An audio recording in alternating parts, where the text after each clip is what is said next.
ఎక్కడ శుద్ధ సాత్వికం ఉంటుందో ఆ శరీరం శవంగా మారది, శివంగా మారుతుంది.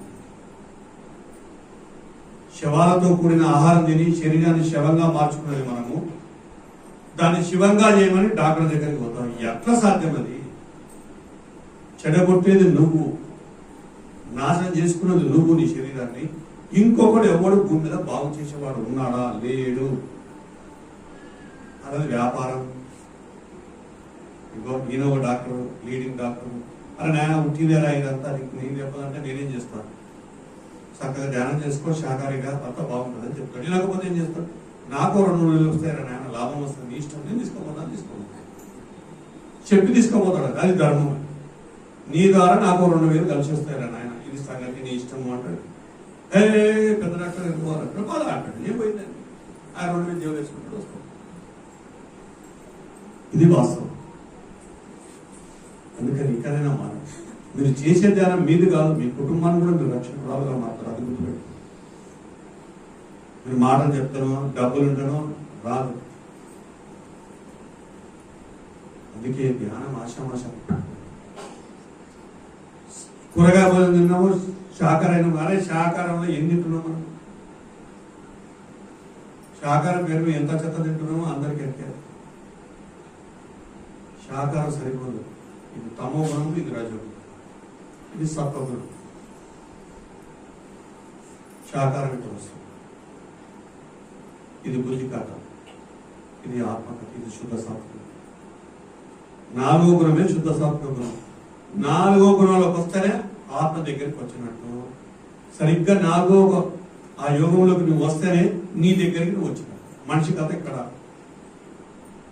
మనిషి యొక్క ఆవిర్భావం ఇక్కడ జరిగింది. ఇక్కడ రాయి యొక్క ఆవిర్భావమే శరీరం కథ. చెట్టు వృక్ష సంపద ఇక్కడ సృష్టించబడింది, ఇది మనసు కథ. ఇక్కడ జంతువుల కథ, ఇది బుద్ధి కథ. ఇది ఆత్మ, మనిషి యొక్క ఆవిర్భావం ఇక్కడ జరిగింది. ఆత్మ యొక్క స్థితిలో మనిషి పుట్టాడు. ఊరికైనా నువ్వు శరీరం కాదా, ఆత్మ ఊరికైనా అవరే నీ సహజమైన స్థితి అది రా, అక్కడే నువ్వు జన్మ తీసుకున్నావు. నువ్వు అదే. దీన్ని పట్టుకోకుండా ఈ మూడింటి చుట్టూ తిరిగితే మరి ముప్పు తిప్పలు వెళ్ళకపోతే ఏమవుతుంది? కష్టాలు బాధలు రాకపోతే ఏమవుతుంది? వజ్రాలు లాంటి, డైమండ్ లాంటి శరీరాన్ని బొగ్గులాగా చేసినావు. నిండా బయటకు వదిలే కానీ కార్బన్ డైఆక్సైడ్ వస్తుందా? ఎవరు చెప్పారు?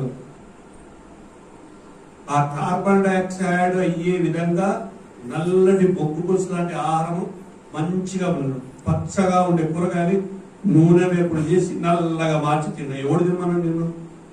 తినొచ్చా? మరి కార్బన్ డైఆక్సైడ్ కాకపోతే ఇంకేమైతుంది? ఫ్రై ఉడికిస్తే ఆ పచ్చదనం పోకూడదు కూరగాయలలో, అలా వంట చేయాలి. అప్పుడు దాంట్లో ఉన్న విటమిన్స్ పోవు, అది నీకు మంచి చేస్తుంది. శాకాహారం పేరు చేసింది ఇవన్నీ వేపులు అంట. ఏదో నల్లగా మాడకూడదు, పచ్చదాన్ని నల్లగా మాడకుంటే అది గ్రేట్ అంట.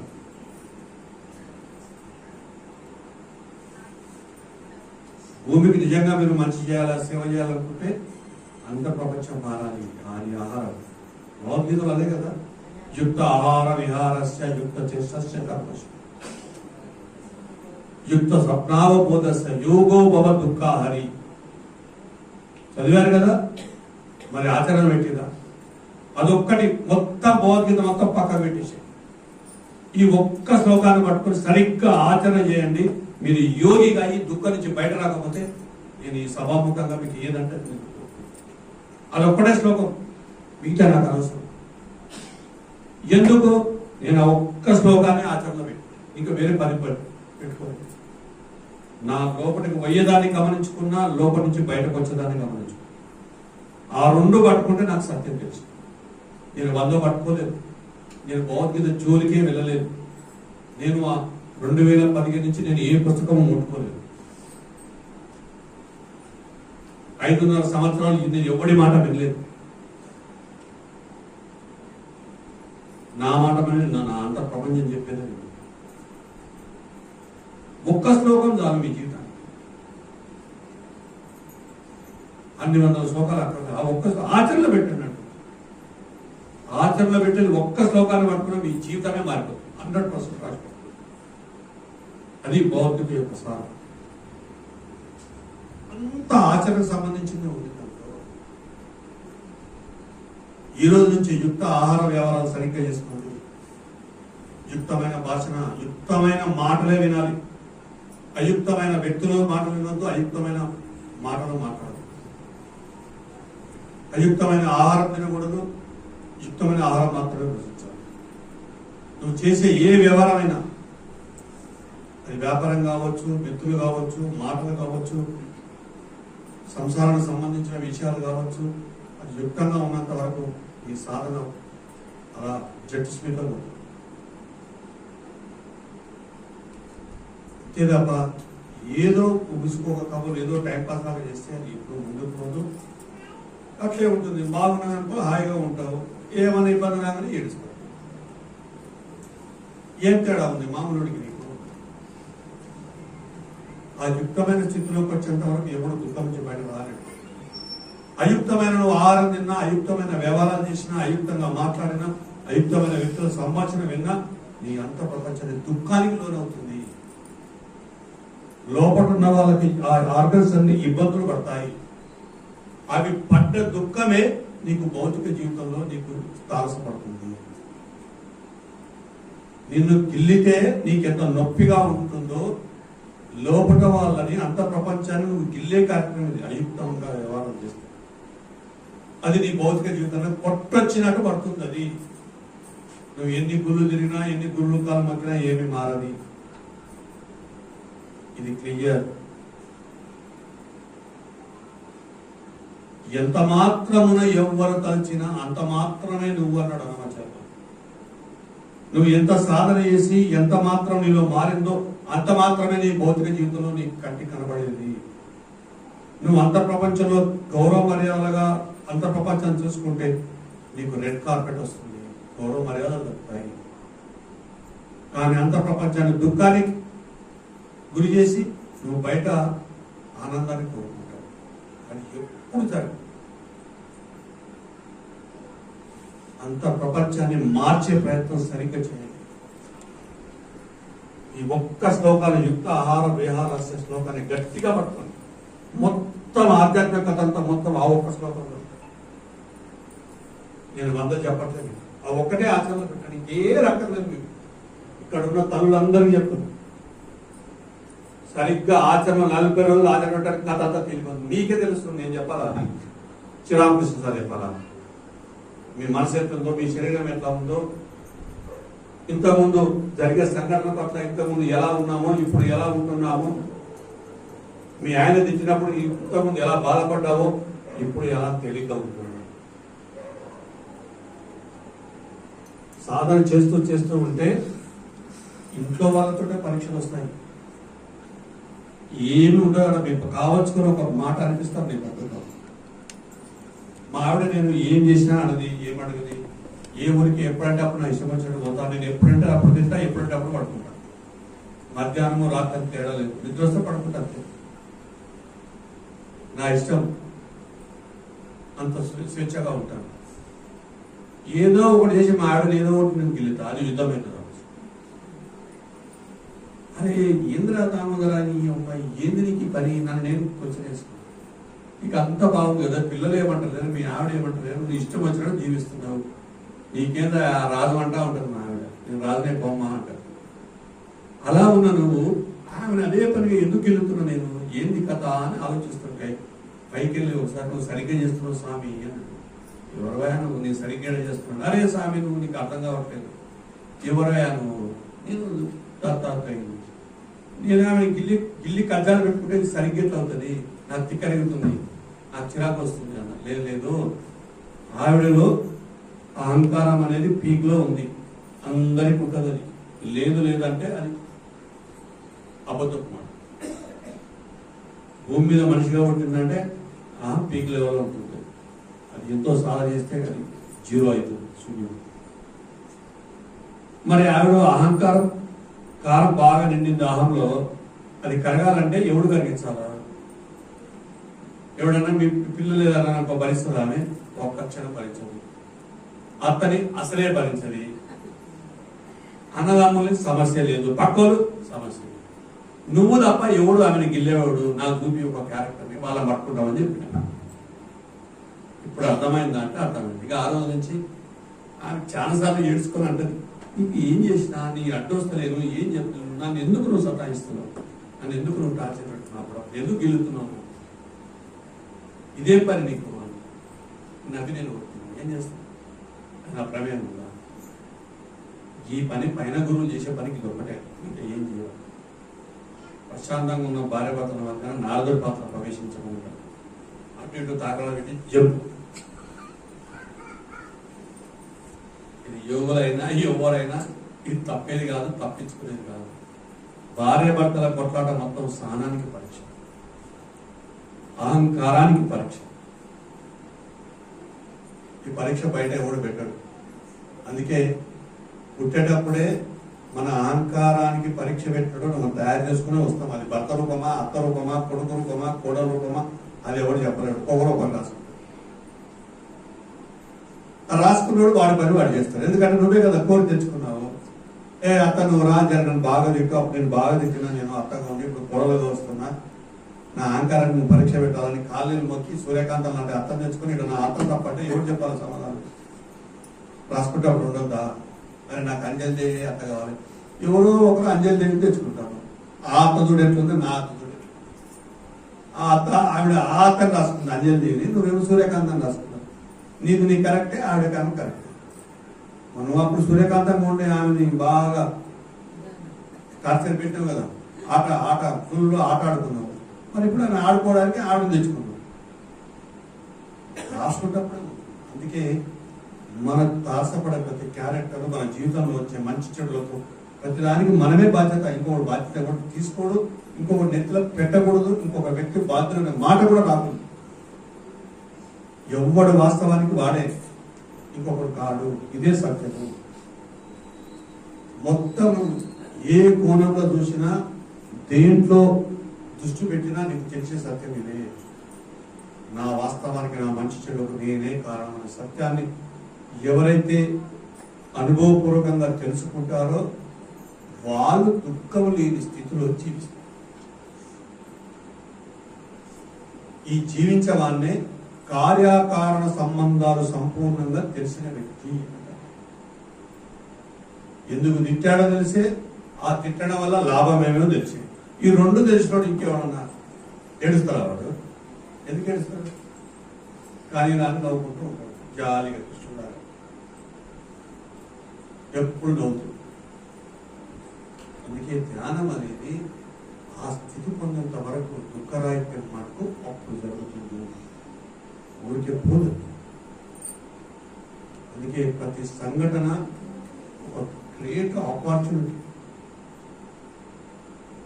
ఒక కుటుంబాన్ని మీకు అనుగుణంగా మార్చుకోవాలా, మీకు వ్యతిరేకంగా ఉండాలనేది మీను బట్టి ఉంటుంది.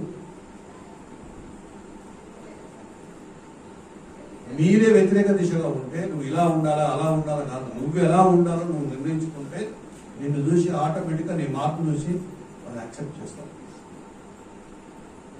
ప్రతిదాన్ని యాక్సెప్ట్ చేయాలి ఫస్ట్. మనం వెంబడే ఉగ్రరూపమే ఏడైతే. అందుకే ఎంతో వివేకం ఉన్న వాళ్ళు మాత్రమే సంసారాన్ని సరిగ్గా నడుపుతారు. మనసు బుద్ధికి ప్రతిరూపమే స్త్రీ, శరీరానికి ఆత్మకు ప్రతిరూపము పురుషుడు. ఇది పురుషతత్వము, ఇది స్త్రీతత్వం. అందుకొచ్చే సంసారాన్ని చక్కబెట్టే ఆ టాలెంట్, ఆ తెలివి, ఇవన్నీ వీళ్ళకు ఉంటాయి, వీళ్ళకు ఉండవు. పురుషుడికి 10,000 ఇచ్చినా అప్పే చేస్తాడు. అదే స్త్రీకి 5,000 చేతిలో పెట్టినా అందులో 500 మిగిలిస్తారు. అది మేనేజ్మెంట్. ఈ అంత ప్రపంచాన్ని బట్టే బయట ఉంటుంది తప్ప బయట వేరు వేరు లేదు లేదు. మనం ఏదో చూసి స్త్రీ పురుషుడు ఒకటే, అందరూ సమానమే. ఎట్లా సమానం? పురుషుడు ఫిజికల్ తన శరీరం శక్తివంతంగా. అందుకే ఆఖరి ఘట్టం ఒక స్త్రీ ప్రయత్నం చేస్తే మ్యాక్సిమం 9వ అవతారం దాకా పోవచ్చు. కానీ 10వ అవతారం దగ్గరకు వస్తే ఏ స్త్రీ అయినా తిరిగి పురుషుడిగా జన్మ తీసుకోవాల్సింది. ఎందుకు? ఆ శక్తిని, అంత శక్తిని భరించి అన్ని అవతారాలను ఏకం చేసి మొత్తం 200, 300 జన్మల యొక్క అవతారాలన్నీ ఒక అవతారంగా మార్చాలంటే ఎంత శక్తి భరించాలా, ఎంత సాధన కావాలా, ఎంత బలమైన శరీరం కావాలా. అందుకే ఏకత్వంలోకి పూర్ణ ఏకత్వం వచ్చేటప్పుడు వెంకటేశ్వర పైకి పోయినాక ఆయన ఒక్కడే మిగులుతాడు. అమ్మవారి ఇద్దరు మాయ కిందనే, పైన అమ్మవార్ల కథ లేదు. శాస్త్రంలో ఎండింగ్ పాయింట్ లో అయ్యవారి కథ నేను తెలియదు, అమ్మవారి కథ. అమ్మవారు అయ్యవారు ఒక్కటైపోతే ఆవిర్భావమే వెంకటేశ్వర కథ. అన్ని కలిస్తే అన్ని అవతారాలు ఏకమైతేనే ఆ కథ. ఇది పరిపూర్ణమైన ఒకటిగా మారే కథ, అదే ఏకత్వం కథ. అర్థమైందా? చాలా పెద్ద కథ ఉంది. ఆ పెద్ద కథలో ఇప్పుడే మొదలు పెట్టింది మీరు. ఇది కూడా సరిగ్గా చేయకపోతే మరి ఏ జన్మలో చేస్తారు చెప్పండి. మళ్ళా జన్మలు వచ్చినప్పుడు ఇలాంటి సాధనలో మీకు ముందు తీసుకోవడానికి శ్రీరామకృష్ణ వాళ్ళు, జ్ఞానం తెలిసిన కవిత్రులను, ఇలాంటి వాళ్ళు మీకు అందుబాటులో రావచ్చు, రాకపోవచ్చు. చనిపోయిన తర్వాత గ్యారంటీగా మిమ్మల్ని మీరు తెచ్చుకుంటారు మీరు సాధన చేయకపోతే. ఎందుకు? చనిపోయిన తర్వాత గ్యారంటీగా రివ్యూ చేసుకుంటారు. రివ్యూలో ఇగో ఈ సినిమా అంతా కనబడుతున్నారు, ఈ సెంటర్, ఈ కథ అంతా. అప్పుడు నెత్తిని ఎవరు కొట్టుకుంటారు. ఉపయోగం ఏంటి? మళ్ళా ఇదే కథ, మళ్ళా ఇదే వారం ఇదే కథ, మళ్ళా బాధలతో ఇష్టాలు పడుతూ ఈ సాధన మార్గంలోకి రావాలి. అందుకే తెలివి కల్లోడు అవకాశం వచ్చినప్పుడు అందిపుచ్చుకుంటాడు, తెలియనివాడు వచ్చిన అవకాశాన్ని వదిలేసుకుంటాడు. మీరందరూ అందిపుచ్చుకునే వాళ్ళే అనుకుంటున్నారు, వదిలేసుకుంటారా? రాదు, అందిపుచ్చుకుంటారు. అందిపుచ్చుకోవాలనుకునే వాళ్ళందరూ గట్టిగా చెప్పకూడదు.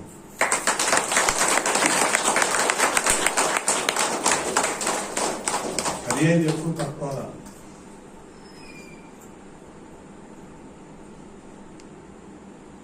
వెతకి వెతకి వేసారి వేచారి, అచ్చట నిచ్చట లేటటనుచు, తరచి తరచు చూసి తనను తాను తనలోనే కనుకొనే కాళికాంబ హంస కాళిక. ఎవరైనా ఇక్కడ అక్కడ ఆ గురువు ఈ గురువు, ఈ ధ్యానము ఆ ధ్యానము, ఆ సెంటరు ఈ సెంటరు, ఈ వర్క్షాపు ఆ వర్క్షాపు తిరుగుతానే ఉంటాడు. అచ్చట ఇచ్చట వెతికి వెతికి వేసారిపోతాను. నేను అలాగే వేసాను. నేను పోతాను గురువుని పత్రికా దగ్గర ఉంటేనే ఒక ఇద్దరు టచ్ చేసి చూసిన చెప్తాను కదా, ఎవడో వచ్చి వాడు తోపురాన్ని ఆయన మామూలు కాడు అంటాడు. అవునా, నిజంగా ధ్యానం కుదరదు, ఆ దగ్గర పోగానే ఇట్లా పోగానే అట్లా ధ్యానం కుదురుతుంది అని ఒక ఆశ. వాడు పట్టుకుంటే ఉన్నతమైన స్థితి తొందరగా వస్తుందేమో అని ఆశ. అలా ఒప్పిస్తారు కదా. అప్పుడు పోయినా ఇద్దరు ముగ్గురు చూసిన, నాకు అర్థమైంది ఏమైనా కొడుకు దగ్గర ఏ మసాలా లేదని అప్పుడు అర్థమైంది.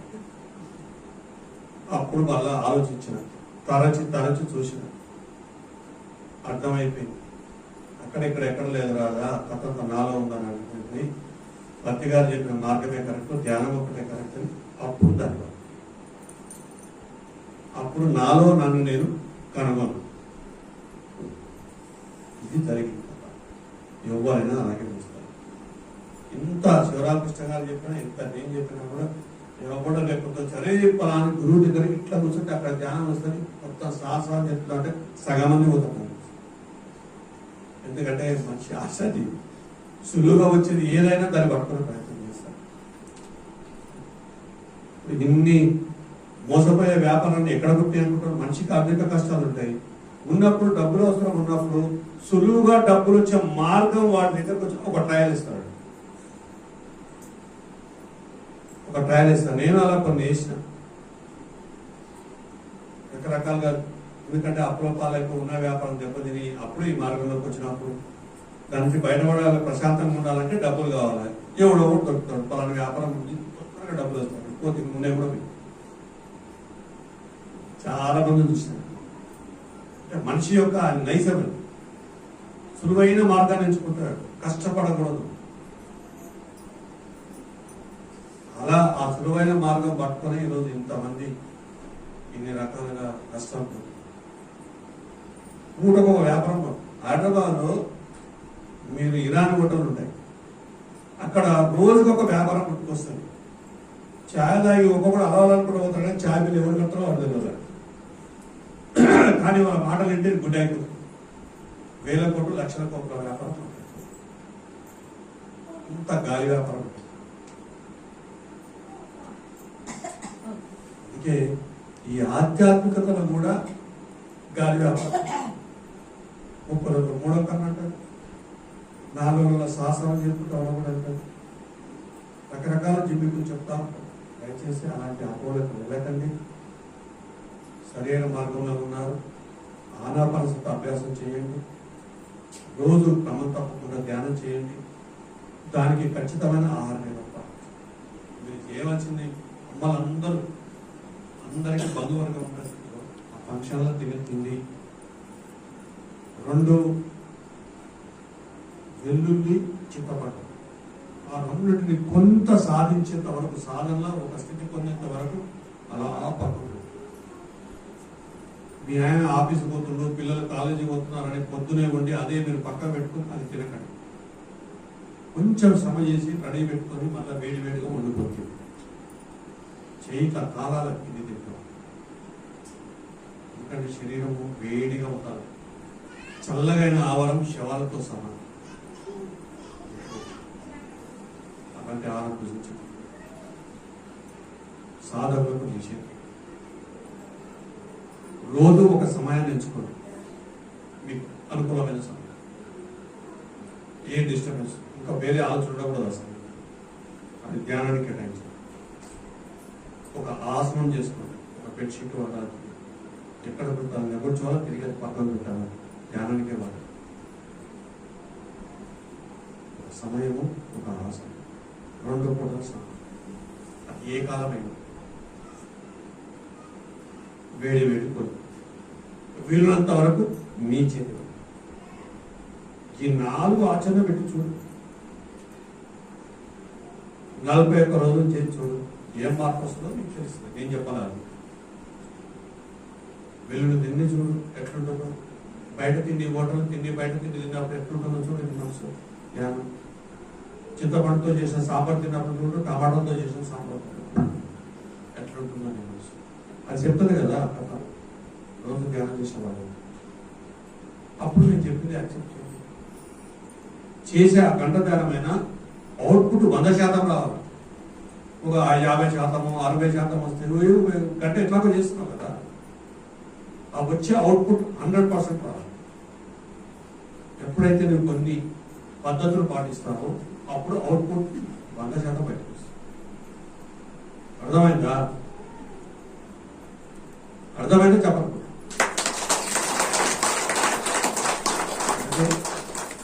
మరొకసారి చెప్తున్నా, మీ కుటుంబం వ్యవస్థ మొత్తం మీ చేతులు, మీ తలలో చేతుల కీ రోల్ మీదే. మీరు ఎంత శుద్ధతలోకి వస్తే మీ కుటుంబం అంతా అందరికీ అభయంబు నిశ్చితి కందులకు బంగారు చేయాలి.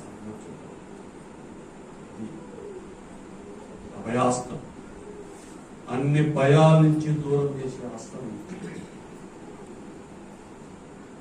ఆ చెయ్యి నువ్వు పొందావా? అందరూ పొందొచ్చు. ప్రతి వ్యక్తిలో ఆ శుద్ధ సత్యం పొందితే ఎవరైనా ఆశ్రయించవచ్చు. అందుకే అభయాంజనేయుడి కథ. ఆంజనేయుడి కథ ఎండింగే అభయాంజనేయుడి కథ.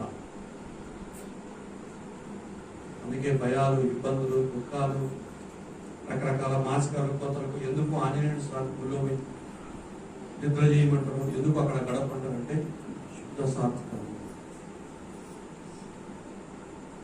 ఆ శుద్ధ సాత్వికమైన శుద్ధ సాత్వికం అంటే ఏదేదో అనుకుంటారు, ఏమీ లేదు. ఏ మసాలాలు, కారాలు ఎక్కువ లేకుండా సాత్విగా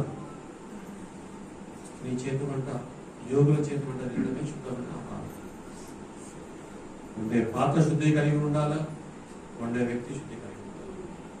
రోజు వంట మీ వంటిలో అత్యంత పవిత్రమని గుర్తుపెట్టుకోండి. లక్ష్మీదేవి కథ వంటింటి కథ, లక్ష్మీదేవి కథ ఆహారం కథ, లక్ష్మీదేవి కథ డబ్బుల కథ కాదు. ఈ జీర్ణకోశం ఎంత పవిత్రంగా ఉంటే నీ దగ్గర సంపద అట్లా ఉంటుంది. ఇది అపవిత్రంగా ఉంటే నీ సంపద ఉన్నా నీకు అనారోగ్యం, అది అసలైన తెలియదు. అందుకే వంట చేసేటప్పుడు ఈ రోజు నుంచి చక్కగా స్నానం చేసి ఉదయమే కాస్త ధ్యానం చేసి మనసు ప్రశాంతంగా ఉన్నప్పుడు వంట చేయాలి. చిరాగ్గా ఉన్నా, అనారోగ్యం ఉన్నా, ఇబ్బంది అనిపించినా వంట చూపుకెళ్ళగలరు. పిల్లలతో లేకపోతే మీ ఆయన నాయన నిలబడాలా, నేను చెప్తా, నువ్వు కలుపు చెప్తాను, నువ్వు బాగుండాలి. స్నానం చేసి ఒక గుళ్ళో దేవుడికి నైవేద్యం ఎలా తయారు చేస్తాడో ఈ రోజు నుంచి అలా తయారు చేస్తామని నేను చెప్తున్నాను. నచ్చే దేవుళ్ళు హాయిగా ఉండాలి. ఆచరిస్తారా? ఆచరించరా? చెప్పకూడదా? మన వల్ల బయట కానీ ఇంట్లో కానీ ఎవరు ఇబ్బంది కలగదు, వ్యక్తులు కానీ పరిసరాలు కానీ. అట్లా పోతారు, ఏదో తెచ్చుకొని తింటారు, ఆ ప్లాస్టిక్ పేపర్ చంపేస్తారు. అదే నాకు దయచేసి వీళ్ళంత వరకు బట్టతో జూట్ గొల్లుతో చేసిన బ్యాగులు వాడండి. ప్లాస్టిక్ ఎంత తక్కువ వాడితే మీ పిల్లల్ని మీరు అంత బాగా చూసుకున్నారు. ఈ ప్లాస్టిక్ భూమిలో పోయి అది విషాన్మై ఆ నీళ్ళే నీ పిల్లలు తాగుతారు. నీ భవిష్యత్తు, నీ మన్మలు మన్మరాలు ముని మన్మలు వాళ్ళు నువ్వు ఇచ్చేది ఇదే. నిజమైన ప్రకృతిని కాపాడాలి. పవిత్రమైన స్నానం చేస్తే శుభ్రమైన బట్టలు కట్టుకొని స్నానం చేయాలి. బయట స్నానం చేసి మురికి లేని శరీరంతో నీళ్ళల్లో మునగడమే పవిత్రమైన స్నానం. సముద్రంలో మునిగినా, నదిలో మునిగినా దాని పవిత్రమైన స్నానం. ఇది చేసిన మురికి బట్టలు వేసుకొని, మురికి శరీరం వేసుకొని అలా మునిగితే అందులో ఉన్న ఆ జలాచరాలకు అన్నిటికీ నువ్వు మురికించినట్టు కాదా? నీ ఇంట్లోకి వచ్చి నీ మంచిలో నేను మురికిస్తే నువ్వు తాగుతావా? నువ్వేట చేస్తావు అక్కడ? ఇవి చిన్న చిన్నయే కానీ చాలా పెద్ద పాపంగా మారే కథలు. నదిలో పోయి సబ్బులు పెడతారు, నదిలో పోయి మురికి బట్టలు పెడతారు. ఏంటది చేయొచ్చా? సముద్రంలో పోతారు, ఆ నదికి ఆరతిస్తారు, ఆ ప్లాస్టిక్ పేపర్ అన్ని దాటేస్తారు. ఆ ప్లాస్టిక్ పోయి ఒక చేపకో కప్పకో ఎండికాయకో దేంట్లో అది చుట్టుకుంటుంది, ఊపిరి రాక సస్తుంది. ఎవరు అలా కర్మ? ఇవి కదా పాపం అంటారు. అలా చేసేవాడిని కూడా హెచ్చరించాలి, మనం చేయకూడదు, కాపాడుకోవాలి. ఎవరు కాపాడుతాడు? ఇవన్నీ మనం కాపాడుకునే పనులు. నువ్వు ఎలాంటి ఆహారం తింటావో నీవు ఇంటికి వచ్చిన భిక్షగాడు కూడా అలాంటి ఆహారం తింటావు. నువ్వు ఎలాంటి బట్టలు కట్టుకుంటున్నావో ఎవరైనా బట్టలు అడిగితే అలాంటి బట్టలు ఇవ్వాలి. ఎందుకంటే రేపొద్దుగా అవే బట్టలు నువ్వు తీసుకోవాలి. నువ్వు మంచిది ఇస్తే రేపొద్దుగా మంచిది తీసుకుంటావు. చిరిగిపోయిన బట్టలు ఇచ్చావనుకో, నువ్వు మొత్తం చిప్పులేసి వేసి బట్టలు లేని స్థితిలో అయిపోయినాక అప్పుడు వచ్చి వాడి దగ్గర అమ్మ బట్టలు అంటే వాడు చిరిగిపోయి చూసి అది ఇస్తాడు. నువ్వేమో అమ్మ నా బుద్ధులు తిట్టుకుంటావు. కానీ నువ్వు ఇచ్చింది అందుకే ఇచ్చింది తిరిగి తీసుకోవాలా. తీసుకుంటే సక్కగా. అందుకే ఎవరికైనా దానం ఇచ్చినా మనస్ఫూర్తిగా ఇవ్వాలి, ప్రేమతో ఇవ్వాలి, ఇష్టంతో ఇవ్వాలి. కష్టంగా కాదు, బాధతో కాదు, దుఃఖంతో కాదు.